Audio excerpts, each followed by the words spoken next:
Be'ezrat Hashem. Étant donné que on approche de Purim et qu'en réalité presque tout le monde passe carrément à côté de quelque chose de merveilleux, et on va le voir ensemble, je vais vous donner les références. Bien sûr, étant donné qu'on sait qu'on a quelque chose, un pouvoir très particulier, c'est pour ça que le Satan fait de sorte à ce qu'on passe à côté. Il est connu qu'en Europe, il est arrivé une histoire où un jour, il y avait un décret terrible et celui qui a envoyé les gens chez quelqu'un dans un village, je ne sais pas où, je pense que c'était le Baal Shem Tov, et il les a envoyés chez quelqu'un. Il leur a dit, faites en sorte que vous lui sortez de la bouche les mots, voilà la phrase qu'il faut qu'il dise pour que ça annule ce décret. Il n'y a que lui qui peut l'annuler. Et il les prévient. En fait, ils vont dans la ville en question, dans le village, et finalement, ils arrivent chez quelqu'un qui a une belle maison, qui a des moyens, qui a des gens qui le servent, mais il est constamment à s'enivrer. Et où il dort, ou quand il est réveillé, c'est très difficile de l'approcher. Finalement, ils arrivent à l'approcher à un moment précis, et il l'oblige à se dire une certaine phrase, ils lui prennent la bouteille, jusqu'à qu'il récite la phrase qu'on lui demande, et après ils s'en vont, et effectivement, le décret est annulé. Ah, bien sûr, ils sont surpris, ils reviennent chez le Baal Shem Tov, il leur dit, écoutez bien, ce monsieur a une fois fait ça et ça, je ne me souviens pas de tous les détails, quelque chose de grandiose, et au ciel a été décrété que tout ce qui sortirait de sa bouche se réaliserait. Mais si ça se répandait, donc il pourrait tout changer, et comme les gens n'étaient pas méritants pour cela, donc on a fait en sorte du ciel qu'il soit constamment à boire pour qu'il ne puisse pas changer les décrets. C'est-à-dire que les gens le pensent que c'est un soulard, et lui-même n'a pas envie de répondre aux gens, bref. Quelque part, on est dans la même situation. On va voir tout de suite ensemble que Purim a été complètement déformé, et que c'est dommage parce que nous avons une arme puissante. Oui, sachez que si Aman était le représentant même de ce qu'on appelle le Nachash HaKadmoni, du serpent, de la tête du serpent, de vraiment la pire des calamités qu'il peut y avoir dans l'histoire. Malheureusement, il est revenu après en réincarnation chez Hitler, pas que chez lui, attention. Et c'est Purim qui a réussi à détruire aussi bien Haman, ensuite Hitler, plus tard Staline. Oui, Staline est mort apparemment à Purim ou un jour après, puisque le 5 mars 1953, quand ils l'ont trouvé mort, attention, ils ont annoncé sa mort le 5 mars 1953, c'est exactement 3 jours après Purim. Et or, il est mort un peu avant, jusqu'à qu'ils ont découvert qu'il soit mort. Oui, entre autres. Bien sûr qu'il va être le prochain, il y en a plusieurs sur la liste. Et on pourrait, avec un Purim réussi, vraiment se débarrasser de tous nos ennemis. Absolument. Et bien sûr, on va voir tous les moyens qu'utilise l'ange, sa mère même, l'ange du mal, pour empêcher cette utilisation positive. Alors bien sûr, ce qui a bien sûr beaucoup qui a contribué à l'erreur, c'est la déformation, l'incompréhension de ce qui est marqué dans la Gemara de Masechet Megillah. Il faut savoir d'abord qu'il y a eu aussi l'influence en Europe de journées comme le Mardi Gras, de toutes sortes de carnavals, qui ont eu une influence, qui ne viennent pas de chez nous, qui ont eu une influence sur la déformation de Purim. Absolument. Même que la lecture de la Megillah, qui est un moment très propice, sachez que se passait dans une dignité auparavant, avec juste où on frappait à peine du pied quand on entendait le mot Haman, mais sans plus. La journée de Purim était quand même un moment de joie, mais assez solennel. C'est pas sans raison qu'il est dit dans le Tikkuné HaZohar que Purim dépasse Kippour. Et que même après la venue du Mashiach, cette fête de Purim continue. Apparemment, mais après la venue du Mashiach, on va monter tout à fait à un autre niveau spirituel, oui, mais à ce moment-là, on aura la chance de découvrir, de voir comment ce jour-là, on est capable de faire devenir des lumières qu'on n'a jamais eu la possibilité. Il n'y a aucun moment dans l'année où ces lumières se révèlent. Le problème, elles se révèlent, mais est-ce qu'on arrive à les faire descendre?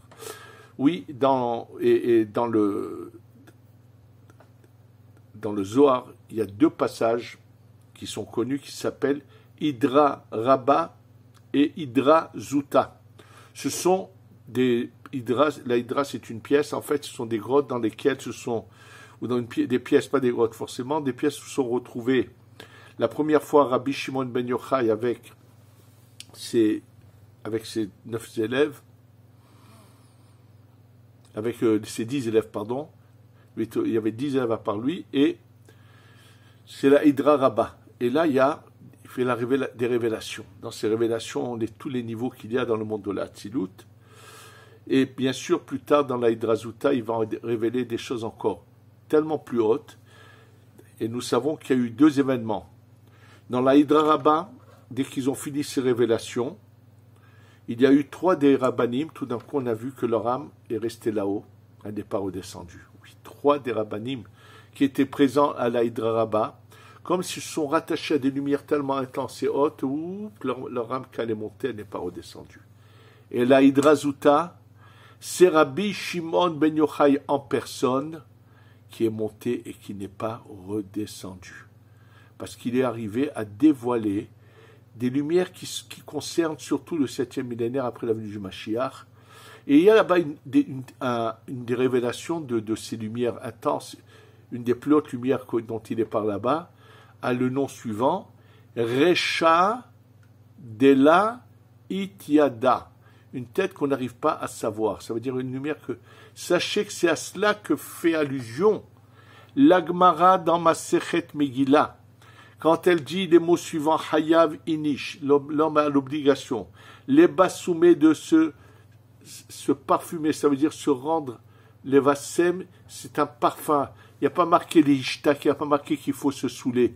C'est faux, c'est des inventions. Il n'a jamais été question que nous devons nous saouler. Ça est une déformation, c'est vraiment le déformer les paroles des Chazal qui n'ont jamais demandé cela. Et je vous le répète, c'est pas sans raison. On fait en sorte que les gens passent à côté pour pas que justement ils prennent ces lumières et les réceptionnent. Et je vais vous le prouver tout de suite avec le Rambam qu'en réalité, on est en train de perdre l'opportunité d'utiliser une arme plus que puissante et on pourrait arriver au plus tôt à la délivrance totale. Oui. Donc il est marqué Chayav Inish. Chayav, il a l'obligation, Inish, la personne, l'homme. Les bassoumés, bissoum, c'est s'adoucir, se parfumer. Ad-delayada. Le mot ad-delayada, ça ne veut pas dire qu'ils perdent la tête. Les chachamim parlent dans leur langage et nous font des allusions. Et jusqu'à qu'ils prennent cette lumière qui s'appelle Recha Delayada, qu'il arrive à faire descendre cette lumière. Et qu'est-ce qu'est la suite entre le mot Arur Aman et Baruch Mordechai? Il faut savoir que les parties divines, c'est quand elles descendent en bas, si elles rentrent dans un corps de sainteté, alors elles seront saintes avec un entourage de sainteté, et c'est la bracha, ça c'est Mordechai, qui réceptionne une très grande lumière intense de là-haut. Mais il faut savoir que si Haman a le pouvoir de faire du mal, finalement, grâce à Mordechai, il ne l'a pas fait. Et comme le redisait Mekoubalim, que le Nachash HaKadmoni, la tête du serpent, le premier serpent, cette force du mal, est rentrée en lui, il faut savoir que ce Nachash HaKadmoni, à l'origine, il est un ange de grande valeur, de grande lumière, un ange très haut qui malheureusement faille, dévie et tombe. Donc, à la source, c'est des lumières intenses qui sont juste rentrées dans le bas, dans une clipa. Donc, si on remonte les parcelles de lumière à leur source, elles sont toutes bonnes. C'est juste dans la descente comment elles dans quoi elles sont rentrées. Et on est capable donc de briser la clipa qui est autour de ce nitzot, c'est de le prendre, de le remonter à sa source. Plus personne ne peut nous faire du mal. Et d'ailleurs, la Gemara, juste après cela, après cette phrase, qu'il faut arriver à ce niveau-là, la Gemara ramène deux rabbanim, Rabbi Zira et son ami, qui font ensemble la Seouda de Purim. Et la Gemara nous dit quelque chose que celui qui le lit, heureusement que nous avons le Ben Ishraï, qui est venu nous dévoiler ce qui est marqué réellement chez les Mekoubalim dans cela. Il semble que dans les paroles de la Gemara, celui qui prend les mots textuellement aurait compris qu'il y en a un qui s'est levé pendant la Seouda, il a pris un couteau avec lequel on jugule les animaux, et il l'aurait passé sur la gorge de son ami. Et qu'une fois qu'il est revenu à lui-même, il est mort, il le fait revivre. Mais s'il lui a coupé la gorge, tout son sang s'est vidé, qu'est-ce que tout cela signifie? Il ne lui a jamais coupé la gorge. Le mot shahaté veut tout à fait dire autre chose. Je vous ai dit que dans les deux passages du Zohar, qui parle de la révélation des secrets qu'on appelle Hydra Rabba, Hydra Zuta. Dans la Hydra Rabba, 3 rabbanim leur neshama a été monté, a été aspiré vers le haut, et dans la Hydra Zuta, c'est celle de Rabbi Shimon Ben Yochai. Il en est de même avec ces deux rabbanim. Ça se trouve dans Masechet Megillah Daf Zayin Amud Bet dans le Daf 7. Regardez le Ben Ishraï comment il ramène les paroles des Mekoubalim, il explique. Ils se sont eux ont réussi à faire descendre cette lumière tellement forte. Ils étaient dans cet état de léthargie où ils ont fait tout ça. Et il y en a un, son âme est restée là-haut. Et quand lui il est revenu à terre, il a vu que son ami il était dans une sorte de somnolence, de coma, et que son âme ne redescendait pas, il a fait de tout pour la refaire descendre. Oui, et je vais vous dire tout simplement, où c'est que vous trouverez la source, entre autres, de cela. Le Rambam, oui, le Rambam. Le Rambam dit, et tout le monde se pose la question d'où il a sorti ça, à Purim tu bois jusqu'à que tu ailles dormir. Cherchez dans les textes où c'est que le Rambam a trouvé qu'il fallait, après avoir fait son repas et bu un peu et fait le Birkat Hamazon, aller dormir un peu. Vous savez d'où le Rambam l'a sorti, tout simplement.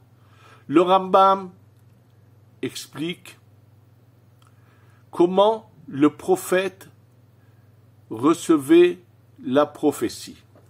La prophétie, c'est une lumière intense qui descend, c'est un lien avec Dieu. Or, nous sommes dans un corps en matière, et la matière empêche ce lien. C'est pour ça qu'avant la faute de Adam Arishon, même après la faute, Adam Arishon, tout le temps, et ses enfants étaient en matière bien plus spirituelle que la nôtre. C'est pour ça que même après la faute, même qu'après que Caïn tue Evel, Dieu lui parle en direct.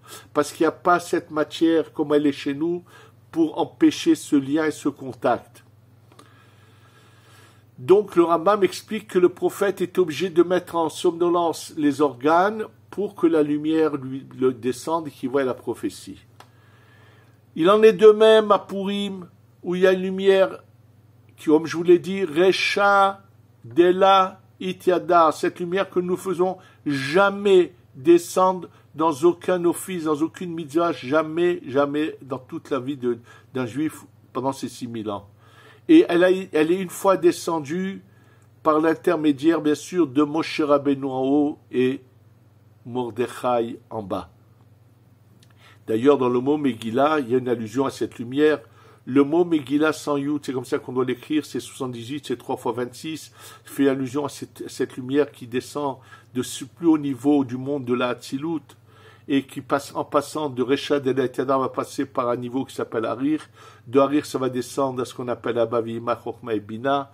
Et cette lumière va rentrer dans la Malchut, la Shekhinah descendre et finalement anéantir. C'est une bombe atomique qui vient anéantir nos ennemis.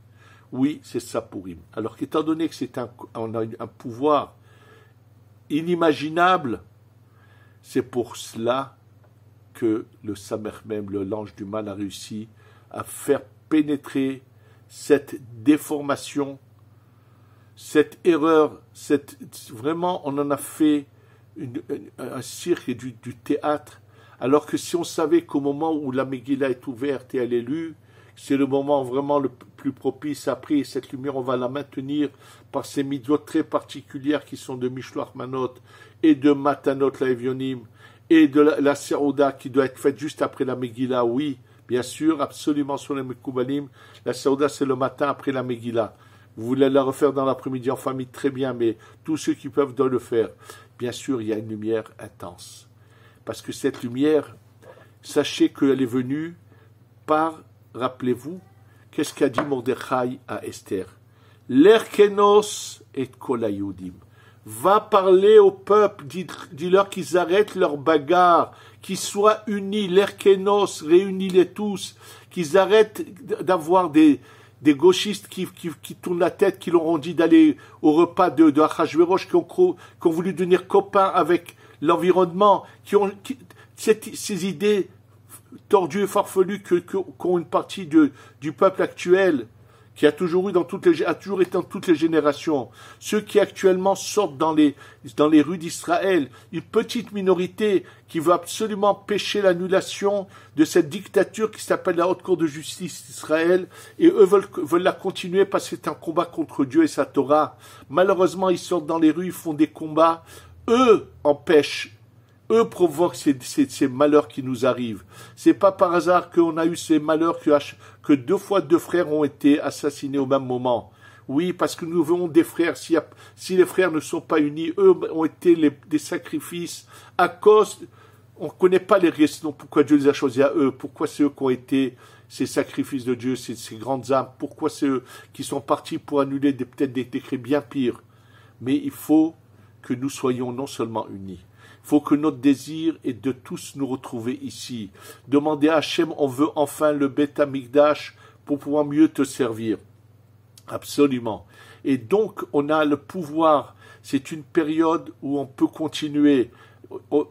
Que tous ceux qui nous veulent du mal dans le monde soient anéantis d'une manière divine, miraculeuse. Que tous ceux qui veulent du mal soient complètement anéantis. C'est le moment où chaque Juif peut avoir son âme, peut recevoir la lumière intense qui est descendue la première fois grâce Moshe en haut et Mordechai en bas. Et chaque année, surtout au moment de la lecture de la Megillah, elle se révèle. Et comprenez maintenant pourquoi dans pratiquement presque toutes les communautés, la Megillah est devenue un cirque où même celui qui la lit commence à avoir des intonations et le reste du public qui lui répond on en a fait du cirque.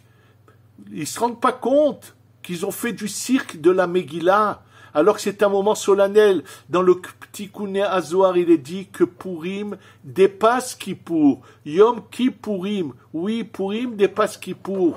Absolument, on devrait, au moment de cette lecture, on doit venir habillé avec nos vêtements de Shabbat, avec des beaux vêtements, pas de déguisement, et une Megillah doit être lue en faisant en sorte que pendant cette lecture, qui doit être faite selon les sons qui ont été instaurés par les Chachamim, les Ta'amim, et non pas par toutes ces intonations d'invention qu'ont certains lecteurs pour se rendre, essayer de faire rire le public, et ainsi de suite. On a déformé Purim. Il faudrait que vous le diffusiez autour de vous. C'est pas ça Purim, c'était pas comme ça. Sachez-le que à l'origine en Afrique du Nord, c'était pas du tout comme ça. Même au Moyen-Orient, dans les communautés séfarades, le Purim était une fête de joie, mais sans folie. C'était pas un mardi gras. Malheureusement, je vous dis, on a déformé les paroles de la Gemara qui n'a jamais dit, il n'est jamais question que quelqu'un puisse s'enivrer. Jamais c'est quelque chose qui doit exister. L'enivrement est quelque chose de mauvais. C'est marqué qu'il y a le yayin amesameach, le yayin ameshaker. On sait que là-haut il y a un vin qui est le vin positif, qui rend joyeux, et dès qu'il dépasse la mesure, il donne la puissance à la sitra hara au mal de faire ce qu'il a envie.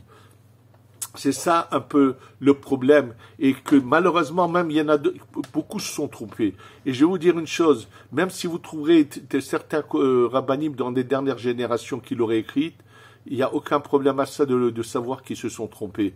Et pour ça, je vous rappelle une histoire que je vous ai déjà racontée. Je vous ai déjà raconté qu'il y a eu ici à Yerushalayim un personnage qui était, lorsqu'il était enfant, lui, quand il est sorti du ventre de sa mère, quand il a commencé à étudier au Talmud Torah, au Cheder, il n'avait pas oublié la Torah. On s'en est rendu compte puisqu'il disait à haute voix sans regarder dans le texte. Finalement, on a vu qu'il connaissait tout. Et il y a une lettre qui a été laissée par le Rav Yehuda Tzadka. J'ai un ami qui l'a lu, qui m'a dit, je lui ai demandé d'ailleurs de me la procurer, une photocopie de cette lettre. Rav Yehuda Tzadka a écrit cette lettre. Rav Yehuda Tzadka, nous l'avons connu. Lui a connu. Pourquoi il a écrit cette lettre, je vais vous dire tout de suite. Lorsqu'il a été une fois invité, le 13 Elul, à venir quelque part, parce que c'était le jour de l'Aïloula du Ben Ishraï, Rabbeinu Yosef Haïm. Et là, comme Rav Yehuda Tzadka ne pouvait pas aller à cette soirée, il a écrit une lettre qu'il a envoyée, qu'il a demandé qu'on lise en public. Et il raconte dans cette lettre, sachez que cet enfant prodige, qui avait quelque chose de très spécial, finalement, je vous dis tout de suite que quand c'est arrivé aux oreilles du Rabbi de Belz, l'oncle de l'actuel Rabbi de Belz, qui était un des rescapés de la Shoah, qui était un grand saint, il a fait venir cet enfant chez lui, il a rentré dans son bureau. Quand cet enfant est ressorti de son bureau, il avait tout oublié. Mais au début, il connaissait toute la Torah. Alors on l'a questionné, bien sûr, tout le Tanakh, l'ensemble de la Bible, il la connaissait par cœur, bien sûr. On lui disait un mot, il continuait la phrase. Le Talmud, Babli, Yerushalmi, bien sûr. Tout ce qui a été écrit jusqu'à il y a 400 ans, pratiquement presque tout, il connaissait. On lui disait une phrase, il continuait la phrase. Il se rappelait tout, oui. Mais dans les 4 derniers siècles, lorsque on lui citait des livres, un grand nombre d'entre eux, il n'était pas capable de comprendre, de dire un mot de ce livre. Oui. Pourquoi ? Pas tout ce qui a été écrit dans ces 4 derniers siècles a été agréé au ciel comme de la Torah. N'oubliez pas que Rabbi Yaakov Abu Hatzera, le grand-père de Baba Saleh, qui a écrit 12 livres, c'est écrit dans la préface d'un de ses livres, n'a pas voulu les imprimer de son vivant. Il a dit à ses enfants, il veut attendre de monter au ciel. Et si lorsqu'il monte, on lui dit que ses livres sont agréés, il reviendra chez un de ses enfants pour lui dire de les imprimer. C'est ce qui s'est passé. Et le Rav Tzadka raconte qu'il a pris les livres du Ben Ishraï, il est allé chez cet enfant, il lui a donné beaucoup, il lui avait acheté des chocolats, des gâteaux et tout pour qu'il accepte. Il l'a testé, il a vu qu'il connaissait par cœur les livres du Ben Ishraï, ce qui prouvait que ces livres ont été agréés. Donc, qu'on vous dise qu'un tel livre ou tel Rav ou telle personne a dit que oui, qu'il faut boire à Purim, s'enivrer et tout, vous lui direz que c'est faux. Et que ce Rav s'est trompé. Il fait partie de ces dernières générations où il y a eu beaucoup d'erreurs qui ont été commises, des choses n'ont pas été agréées au ciel. Il faut qu'on comprenne qu'on a un pouvoir extraordinaire qui se présente à nous, qu'on refasse vivre, qu'on arrive à devenir, qu'on réceptionne ces lumières, et si on les fait descendre, automatiquement tous nos ennemis seront anéantis, et on s'approchera de la Géoula. À Purim commence le processus de Pessah. Face à Hachem, encore une fois je vous le dis, qu'on ait la chance cette année d'être au Beth Amikdash, et qu'on fasse le Korban Pessah, et que dès ce Purim, on commence à faire descendre la lumière de la Géoula, qui va se réaliser bientôt. Ben Nissan, Nigalou, Nissan, ils ont été délivrés. Ben Nissan, Atiti, en Nissan, ils seront délivrés. Que ce Nissan, nous soyons délivrés avec la Géoula Shlema. Shetavo, Bimera, Amenu. Amen, Ve, Amen.